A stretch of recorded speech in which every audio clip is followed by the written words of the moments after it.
السلام عليكم ورحمة الله وبركاته، اللهم صل وسلم وبارك على سيدنا محمد وعلى آله وصحبه وسلم. يا صباح السعادة، يا صباح الهنا على حضراتكم، صباح الورد والنشاط، صباحكم معطر بذكر الله.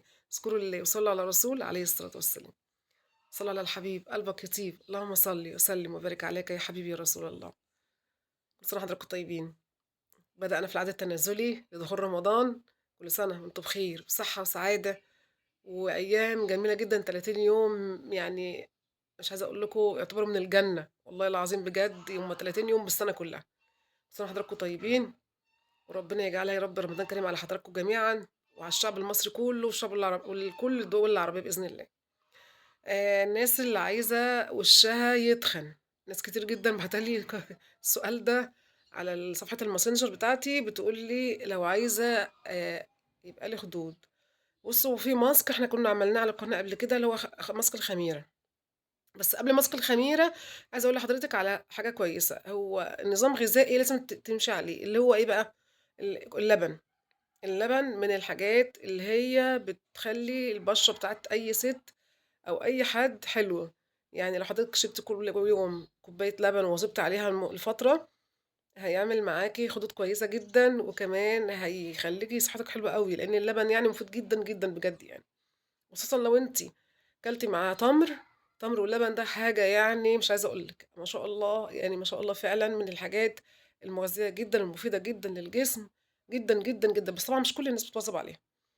الماسك بقى الخميرة اللي قُلت لحضراتكم عليه، اللي هو بيكبّر الخدود أو بيعمل خدود للبنات، اللي هو عبارة عن معلقة كبيرة من النشا، معلقة من الحليب البودر، أو لو عندِك حليب سايب تمام ما فيش مشكلة، معلقة من الخميرة الفورية اللي هي البودر، عليها معلقة من النشا زي ما أنا قُلت لحضراتكم، بعدين كده، كده بنعجنها باللبن الحليب، لو ما فيش لبن حليب بنحط معلقة حليب بودر، وبعدين بنعجنها إن شاء الله بالمَيّة الورد. ولو عند حضرتك كبسولة فيتامين ه اللي هي فيتامين إي اللي هي ال1000، حلوة جدًا، حضرتك بتقصيها بالمقص وتقومي منزّلاها على الماسك بتاعنا. مش عايزة أقول لِك بقى على الماسك ده عامل إزاي، وبيخلّي الخدود والوش عامل إزاي، بسم الله ما شاء الله شَد. بيدّي ما شاء الله يعني إحساس كده بالنعومة، بيدّي إحساس إن شروقِك شدّت.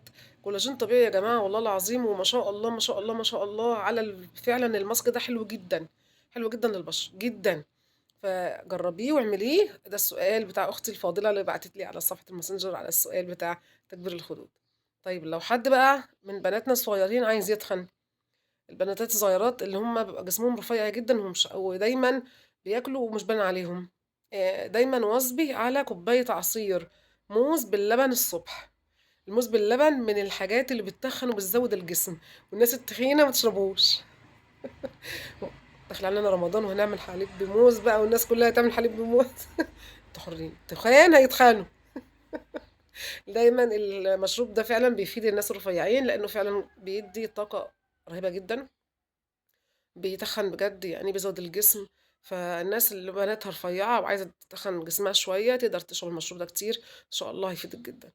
بالنسبة بقى للسؤال بتاع واحدة عملت حنة ريحة الحنة مش عايزة تروح من شعري. حضرتك هو لازم تغسليه بشامبو، طبعًا أنا غسلت بشامبو.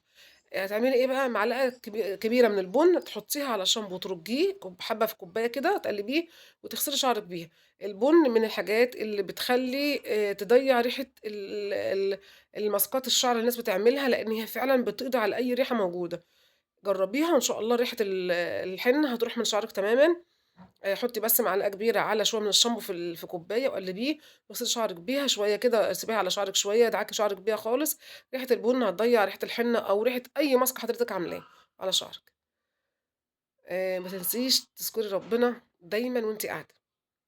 الناس اللي بتذكر ربنا كتير ربنا بيفرجها عليها وبيسترها معاها دايمًا، اذكري الله، صلّوا على الحبيب.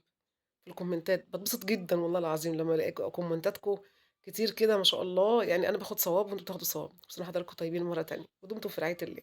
السلام عليكم ورحمة الله وبركاته.